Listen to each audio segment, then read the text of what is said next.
fit and fine. Dear kids, in science, previously I had explained you lesson 12, matter and materials. Kids, let's summarize what we have learned in the previous video. Kids, anything that occupies space and has mass is called matter. कोई भी चीज की जो जगह लेती हो और बड़ी मात्रा में हो उसे मैटर कहा जाता है। और मैटर जो है वो इनविजिबल पार्टिकल्स से बनी होती है जिसे मॉलिक्यूल्स कहा जाता है। और डिफरेंट तरह के मटेरियल्स में डिफरेंट टाइप्स के मॉलिक्यूल्स होते हैं, जैसे कि पेपर के मॉलिक्यूल्स रबर के मॉलिक्यूल्स से अलग होते हैं। और बहुत सारे मॉलिक्यूल्स जब जमा होते हैं तब एक एटम बनता है। किड्स, मैटर को उनका जो वॉल्यूम होता है और शेप होता है उसके अकॉर्डिंग 3 स्टेट्स में डिवाइड किया गया है, solid, liquid and gas. Now volume किसे कहते हैं? कोई भी जो मैटर होता है वो कितनी मात्रा में जगह रोकता है वो अमाउंट को वॉल्यूम कहा जाता है। तो वॉल्यूम और शेप के अकॉर्डिंग मैटर के 3 स्टेट्स है, सॉलिड, लिक्विड एंड गैस। तो जो सॉलिड होता है उसका फिक्स्ड वॉल्यूम होता है, लिक्विड का भी फिक्स्ड वॉल्यूम होता है, पर गैस का फिक्स्ड वॉल्यूम नहीं होता है। फिर जो सॉलिड होता है उसका फिक्स्ड शेप होता है, पर लिक्विड और गैस का फिक्स्ड शेप नहीं होता है, क्योंकि लिक्विड और गैस को हम जो भी कंटेनर में डालेंगे वो उनका शेप ले लेगा। पर सॉलिड को अगर हम कोई कंटेनर में डालते हैं तो उसका शेप जो है वो चेंज नहीं होता है और वो सेम ही रहता है। तो इसीलिए सॉलिड का जो शेप है वो फिक्स्ड होता है, पर लिक्विड और गैस का शेप फिक्स्ड नहीं होता है। नाउ सॉलिड जो है वो फ्लो नहीं करते हैं, मतलब वो फैलते नहीं है, पर लिक्विड और गैस जो है वो इजीली फैलते हैं। जैसे कि हमने वाटर लिया था एक ग्लास में, तो इजीली हम उसको दूसरे कंटेनर में ट्रांसफर कर सकते हैं। और किचन में जो खाना बनता है उसकी स्मेल हमें बाहर तक आती है, क्योंकि गैस भी फैलता है। तो इसीलिए सॉलिड जो है वो फैलते नहीं है, पर लिक्विड और गैस जो है वो फ्लो करते हैं। Now kids, space between molecules कि जो सॉलिड होते हैं उनके जो मॉलिक्यूल्स होते हैं उनके बीच में स्पेस नहीं होती है। जैसे कि आप पिक्चर में देख सकते हो कि सॉलिड के जो मॉलिक्यूल्स है वो सारे एक साथ में है जुड़े हुए, उनके बीच में बिल्कुल ही गैप नहीं है। सेकेंड पिक्चर में आप लिक्विड का देख सकते हो कि लिक्विड के जो मॉलिक्यूल्स होते हैं उनके बीच में थोड़ी थोड़ी स्पेस आपको दिख रही है लिटिल स्पेस बिटवीन मॉलिक्यूल्स कि लिक्विड के जो मॉलिक्यूल्स होते हैं उनके बीच में थोड़ी थोड़ी स्पेस होती है। और थर्ड पिक्चर में आप देख सकते हो कि जो गैसेस के मॉलिक्यूल्स है उनके बीच में बहुत सारा गैप है लार्ज स्पेस बिटवीन मॉलिक्यूल्स कि गैसेस के मॉलिक्यूल्स के बीच में बहुत सारी स्पेस होती है। So kids, let's see today's our first topic is changing states of matter. Kids, matter can exist as solid, liquid और गैस। आप सभी को पता है कि कोई भी मैटर जो है वो 3 स्टेट में हो सकता है, या तो सॉलिड या लिक्विड या तो gas. Kids, water is a unique matter, पर क्या आपको पता है कि वाटर जो है वो एक अलग तरह का मैटर है। It can exist naturally as a liquid, a solid और अ गैस। वाटर जो है वो नेचुरली 3 फॉर्म में एग्जिस्ट करता है, मतलब वाटर जो है वो लिक्विड में भी अवेलेबल है, वो सॉलिड फॉर्म में भी हो सकता है और वो गैसियस फॉर्म में भी हो सकता है। By reducing the temperature we can change water to its solid form. Water का अगर आप सिर्फ टेम्परेचर रिड्यूस कर दोगे तो वाटर जो है वो सॉलिड फॉर्म में कन्वर्ट हो जाता है। यस, आपको पता है ना कि अगर हम वाटर को फ्रीज में रख देते हैं तो वाटर आइस में कन्वर्ट हो जाता है। मतलब वाटर पहले लिक्विड के फॉर्म में था, फिर हमने उसको फ्रीज में रख दिया तो वो क्या हो गया, सॉलिड के फॉर्म में कन्वर्ट हो गया। By heating it we can change water into a gas called water vapour. Kids, आपको ये तो पता चल गया कि वाटर पहले लिक्विड फॉर्म में था, फिर उसको हमने फ्रीज में रख दिया तो वो सॉलिड फॉर्म में कन्वर्ट हो गया। पर क्या वाटर को आप गैसियस फॉर्म में भी कन्वर्ट कर सकते हो? यस, अगर वाटर को आप बॉईल करोगे, हीट करोगे तो क्या होगा कि वाटर जो है वो गैस के फॉर्म में कन्वर्ट हो जाएगा, मतलब वाटर के वाटर वेपर्स बन जाएंगे। तो यस, इस तरह से हम वाटर को गैसियस फॉर्म में भी कन्वर्ट कर सकते हैं। The temperature at which a liquid changes into gas is called its boiling point. Kids, water को हम थोड़े समय तक गर्म करते हैं, हीट देते हैं। उसके बाद एक ऐसा समय आता है कि वाटर जो है वो बॉईल करना स्टार्ट कर देता है और वो गैस में कन्वर्ट होना शुरू हो जाता है। तब जब वाटर जो है वो गैस में कन्वर्ट होना शुरू हो जाता है तो वो पॉइंट को, वो टेम्परेचर को बॉइलिंग पॉइंट कहा जाता है। The boiling point of water is 100 degree Celsius. तो क्या आपको पता है कि वाटर का बॉइलिंग पॉइंट क्या है? यस, वाटर का जो बॉइलिंग पॉइंट है वो 100 डिग्री सेल्सियस है। मतलब वाटर का जो टेम्परेचर है वो अगर 100 डिग्री सेल्सियस पहुंचता है तो उसके बाद वाटर गैसियस फॉर्म में कन्वर्ट होना शुरू हो जाता है। Now the temperature at which a liquid changes into solid is called the freezing point. अभी एक ऐसा टेम्परेचर कि जब कोई भी लिक्विड जो है वो सॉलिड फॉर्म में कन्वर्ट हो जाता है तो उसे फ्रीजिंग पॉइंट कहा जाता है। The freezing point of water is 0 degree Celsius. Kids, अगर वाटर का टेम्परेचर 0 डिग्री सेल्सियस पहुंच जाता है तो उसके बाद वाटर जो है वो सॉलिड फॉर्म में कन्वर्ट हो जाता है। तो इसीलिए वाटर का जो फ्रीजिंग पॉइंट है वो 0 डिग्री सेल्सियस है। Different types of matter have different freezing and boiling points. Kids, अलग अलग तरह के जो मैटर है सभी का अलग बॉइलिंग पॉइंट होता है और अलग फ्रीजिंग पॉइंट होता है। Now kids, let's see about evaporation. When a liquid means water changes into a gas or water vapor on heating, it is known as evaporation. जब लिक्विड जो है वो गैस में कन्वर्ट होता है गर्म होने के बाद तो उसे इवापोरेशन कहा जाता है। मतलब वाटर जो है वो वाटर वेपर में कन्वर्ट होता है तब उसे इवापोरेशन कहा जाता है।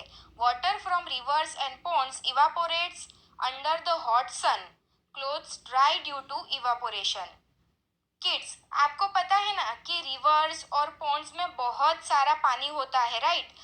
पर जब समर सीजन आता है और बहुत ज्यादा गर्मी पड़ने लगती है तब क्या होता है कि रिवर्स और पॉन्ड में से वाटर जो है वो इवापोरेट हो जाता है।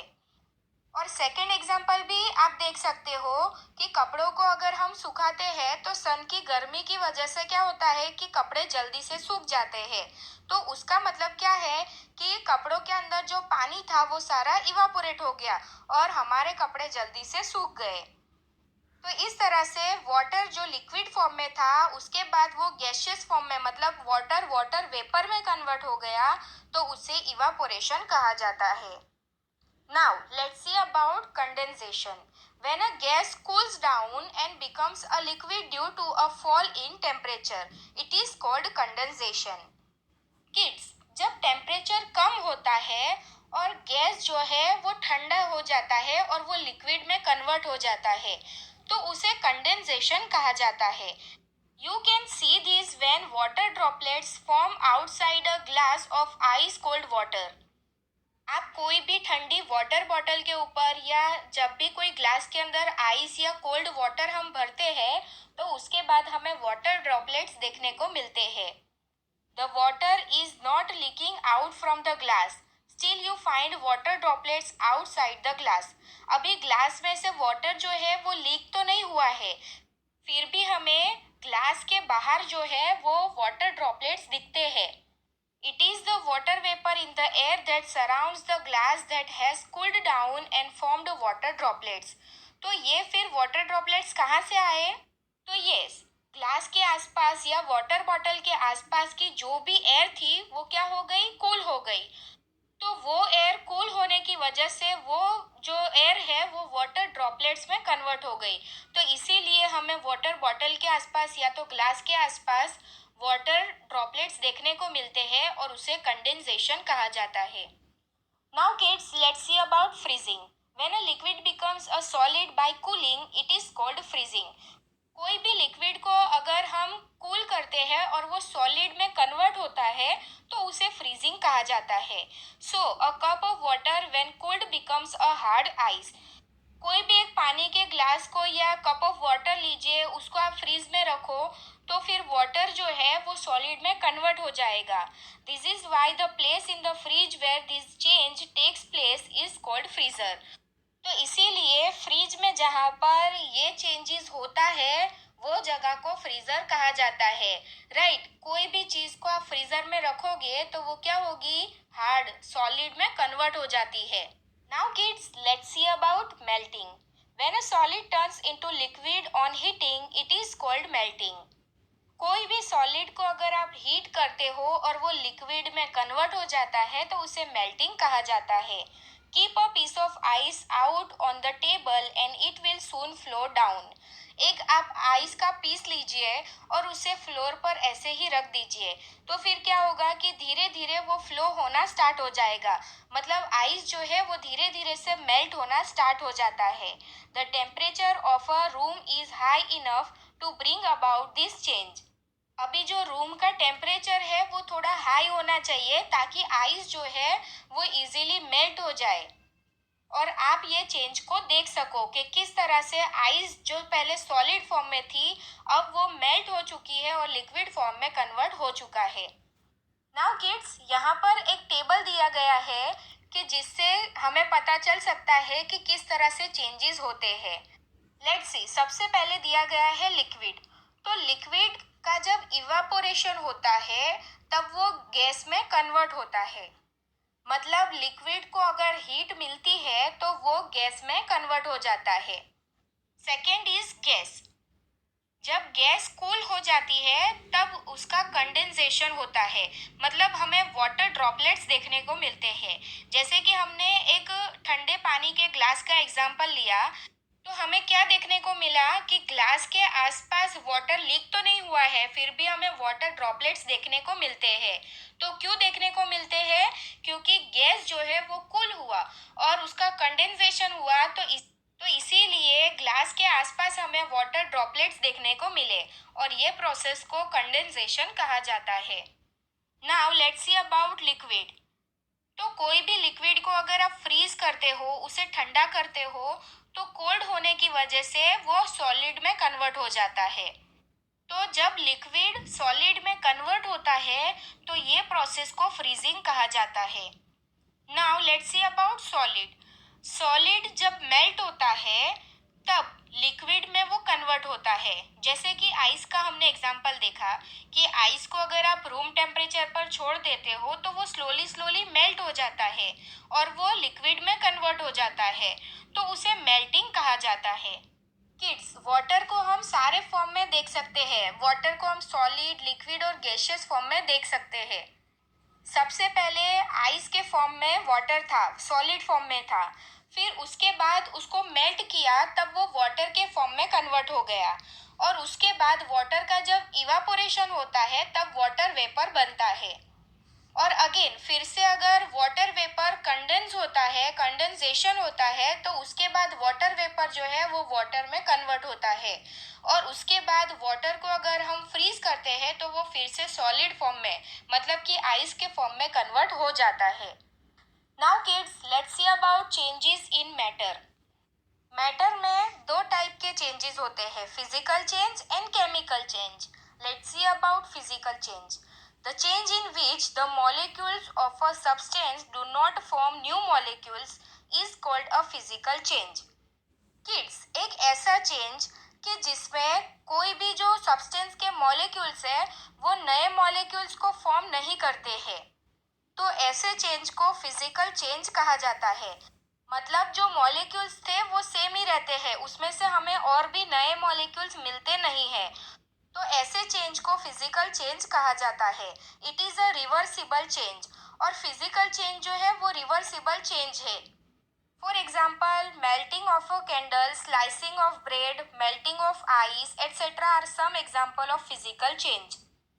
किड्स, कैंडल मेल्ट हो रही है तो उसमें से हमें कोई नए मॉलिक्यूल्स या नई चीज हमें नहीं मिल रही है, तो इसका मतलब ये फिजिकल चेंज है। और कैंडल जो मेल्ट हो रही है उसका जो मोम होता है उसके अंदर से आप फिर से एक नई कैंडल बना सकते हो, राइट। फिर अगर हम आइस का एग्जांपल ले तो आइस जो है वो मेल्ट हो रहा है पर उसमें से हमें और नया कोई भी मॉलिक्यूल नहीं मिल रहा है, राइट। अभी आइस जो है वो मेल्ट हो चुका है और वो लिक्विड फॉर्म में हो गया है, राइट। तो वो लिक्विड फॉर्म को अगर फिर से आप फ्रीज करोगे तो हमें वापस आइस मिल जाएगा। मतलब ये जो फिजिकल चेंज है वो रिवर्सिबल होता है। मतलब फिर से आपको वो चीज मिल जाएगी। जैसे कि कैंडल का मोम था तो आप उससे नई एक कैंडल बना सकते हो। आइस जो है वो मेल्ट हो चुकी थी, राइट? तो वाटर को अगर आप फिर से फ्रीज करोगे तो आपको आइस वापस मिल जाएगी। Now kids, let's see about chemical change. The change in which new molecules are formed is called a chemical change. एक ऐसा चेंज कि जिसमें आपको एक नए मॉलिक्यूल्स मिलते हो तो उसे केमिकल चेंज कहा जाता है। It is an irreversible change. और केमिकल चेंज जो है वो इरिवर्सिबल है, मतलब फिर से आपको वही चीज नहीं मिलेगी। Burning paper, cooking of vegetables, baking of cake etcetera are some examples of chemical change. जैसे कि वेजिटेबल्स रो थे, अभी आपने उसको कुक किया तो आपको पके हुए वेजिटेबल मिले, राइट? तो आपको एक नई चीज मिली है, तो उसे केमिकल चेंज कहा जाता है। फिर बर्निंग ऑफ पेपर, पेपर को अगर आप जलाते हो तो उसमें से आपको राख मिलती है। तो इस तरह से आपको बिल्कुल ही एक अलग नए मॉलिक्यूल्स मिले तो उसे केमिकल चेंज कहा जाता है। अभी जैसे कि पेपर एक बार जल गया है तो वापस क्या फिर से पेपर बन पाएगा? वो पेपर नहीं बन पाएगा, राइट? तो इसका मतलब ये सारे जो चेंजेस है वो इरिवर्सिबल है, कि एक बार पेपर जल गया फिर से हमें वो पेपर वापस नहीं मिल सकता है। तो इसका मतलब ये केमिकल चेंज है। एक बार आपने वेजिटेबल को कुक कर लिया तो फिर से आपको रो वेजिटेबल्स नहीं मिलेंगे। तो इसका मतलब ये भी क्या है, एक केमिकल चेंज है। नाउ किड्स, आप अपनी स्क्रीन पर देख सकते हो, एक चार्ट की मदद से हम देखेंगे कि कैसे फिजिकल चेंज होता है और क्या केमिकल चेंज होता है। कोई भी ऑब्जेक्ट एज इट इज रहता है पर उसका जो स्टेट है वो डिफरेंट हो जाता है, मतलब कि वो टूट जाता है या मेल्ट हो जाता है और उसमें से कोई नए मॉलिक्यूल्स मिलते नहीं है तो उसे फिजिकल चेंज कहा जाता है। जैसे पेंसिल थी तो वो टूट चुकी है, तो वो पेंसिल तो पेंसिल ही रहेगी, उसमें से हमें कोई नया मॉलिक्यूल तो मिला नहीं है, राइट? तो ये क्या है, फिजिकल चेंज है। फिर बटर, तो बटर पहले सॉलिड फॉर्म में था और उसके बाद वो मेल्ट हो चुका है तो वो लिक्विड फॉर्म में कन्वर्ट हो गया है, पर उसमें से हमें और कोई नए मॉलिक्यूल्स तो मिले नहीं है। तो इसका मतलब ये भी एक फिजिकल चेंज है। फिर थर्ड आप देख सकते हो आइस, तो आइस भी मेल्ट होने के बाद वो लिक्विड में कन्वर्ट हो गया है, उसमें से भी हमें कोई नया मॉलिक्यूल मिला नहीं है। तो इसका मतलब ये भी एक फिजिकल चेंज है। Now let's see about chemical change. Object has new properties. कोई भी ऑब्जेक्ट में जब चेंजेस होते हैं तो हमें कोई नई प्रॉपर्टी या तो नए मॉलिक्यूल्स मिलते हैं, तो उसे केमिकल चेंज कहा जाता है। जैसे कि सबसे पहले वुड था, तो वुड को अगर हमने जलाया तो फिर वो राख में कन्वर्ट हो गया, तो हमें राख मिली, राइट? तो ये केमिकल चेंज है। अभी एक बार राख बन गई तो राख में से क्या हम वुड बना पाएंगे? नहीं बना पाएंगे, राइट? क्योंकि ये एक इरिवर्सिबल प्रोसेस है। सेकंड आप देख सकते हो कि हमने फ्लोर लिया, शुगर लिया, मिल्क लिया और सबको मिक्स करके हमने क्या बना दिया, एक केक बना दिया। तो फ्लोर में से हमें केक मिला, राइट? तो ये क्या है, एक केमिकल चेंज है। किड्स, अभी केक तो बन गया है, राइट? हमने शुगर, मिल्क, फ्लोर सब कुछ उसमें डाल दिया और हमने केक बना दिया। अभी केक को क्या आप रिवर्स कर सकते हो? नहीं कर सकते हो, क्योंकि ये इरिवर्सिबल प्रोसेस है। एक बार केक बन गया तो उसमें से हमें फिर से आटा, शुगर, मिल्क ये सब कुछ अलग नहीं मिल पाएगा। Let's see about egg. अभी एग पूरा था, अभी उसको हमने कुक किया और उसका ऑमलेट बना दिया, तो हमें यहाँ पर एक नया मॉलिक्यूल मिला कि एग था, उसका हमने ऑमलेट बना दिया।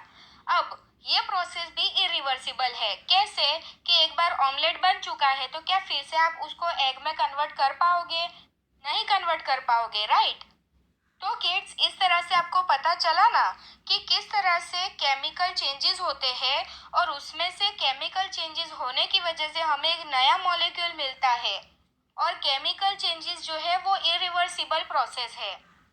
और फिजिकल चेंज होने की वजह से क्या होता है कि कोई भी ऑब्जेक्ट का सिर्फ स्टेट चेंज होता है, कि वो लिक्विड में था तो वो सॉलिड में कन्वर्ट हो गया, या वो सॉलिड में था तो वो लिक्विड में कन्वर्ट हो गया, उसमें से हमें कोई नया मॉलिक्यूल मिलता नहीं है। और ये पूरी रिवर्सिबल प्रोसेस है कि आइस अगर एक बार मेल्ट हो जाती है तो फिर से आप वही पानी का यूज करके आइस बना सकते हो। तो इसका मतलब कि ये रिवर्सिबल प्रोसेस है। तो फिजिकल चेंज में हमें नए मॉलिक्यूल्स नहीं मिलते हैं और ये रिवर्सिबल प्रोसेस होती है।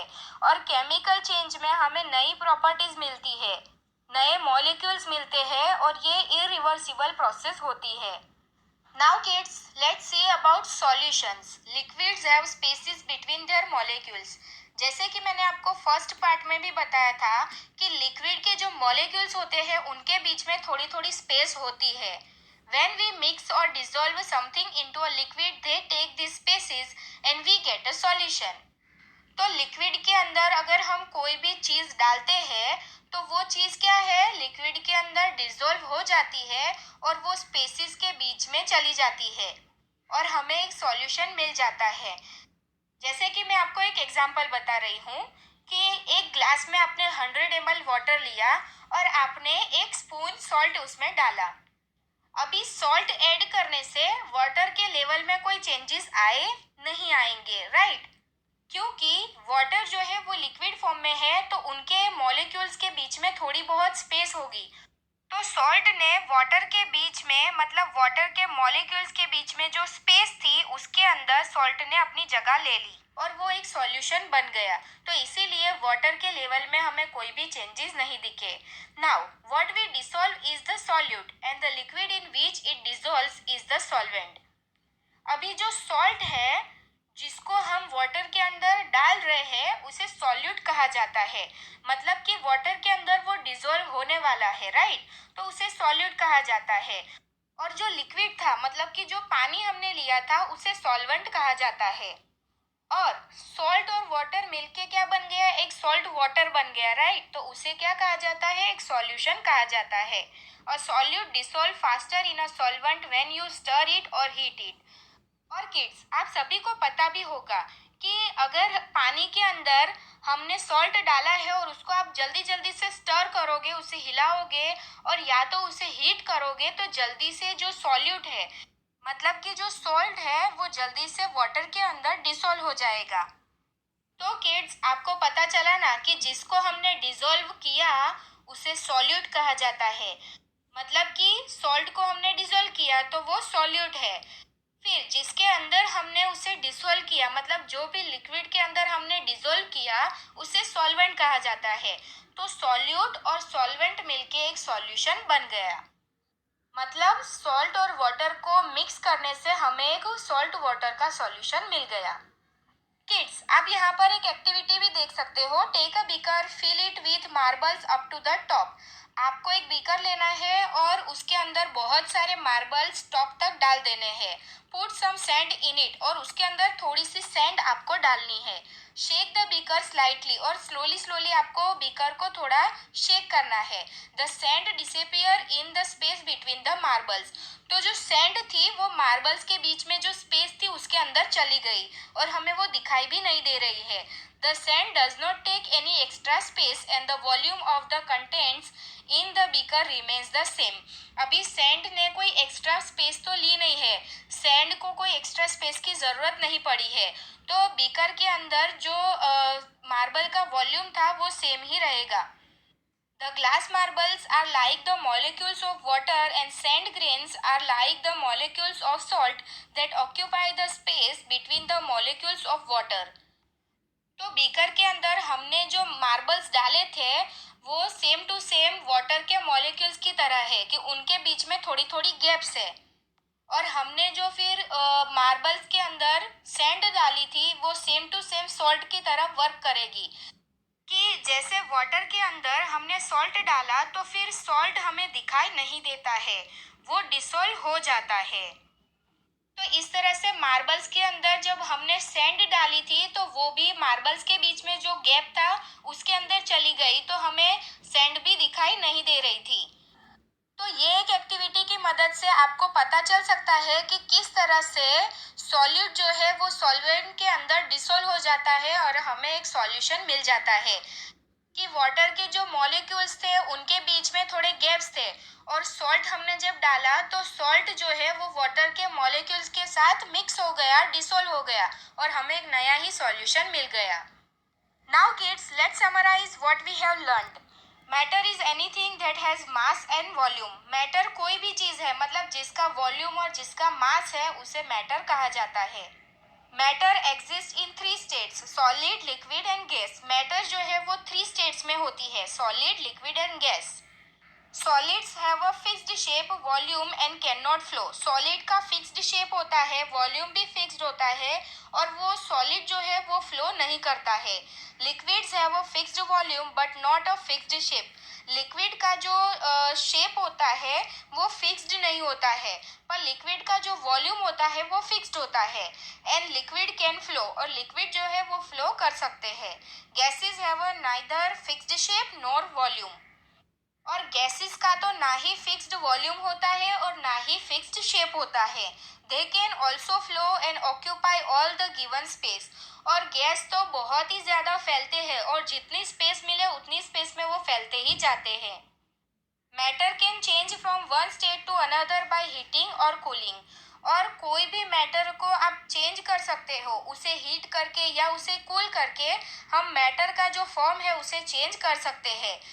कि आइस जो है वो सॉलिड फॉर्म में थी, तो उसे जब हमने मेल्ट किया तो वो वाटर में कन्वर्ट हो गया। और वाटर जो है उसे जब बहुत ज़्यादा हीट मिली तो वो वाटर वेपर में कन्वर्ट हो गया। और अभी जो वाटर वेपर है वो गैसियस फॉर्म में है। वाटर वेपर जब कूल होगी, उसका कंडेंसेशन होगा, तो फिर से वो वाटर में कन्वर्ट हो जाएगा, मतलब लिक्विड फॉर्म में कन्वर्ट हो जाएगा। और फिर वो वाटर को अगर हम फ्रीज करते हैं तो फिर से वो आइस के फॉर्म में, मतलब सॉलिड फॉर्म में कन्वर्ट हो जाएगा। तो किड्स, इस तरह से जब कोई भी मैटर होता है उसे हीट मिलती है या वो कूल होता है, तब वो एक फॉर्म में से दूसरे फॉर्म में चेंज होता है। So kids, here explanation of the chapter is completed. Hope you all understand. Thank you for watching. Stay home, stay safe. Bye.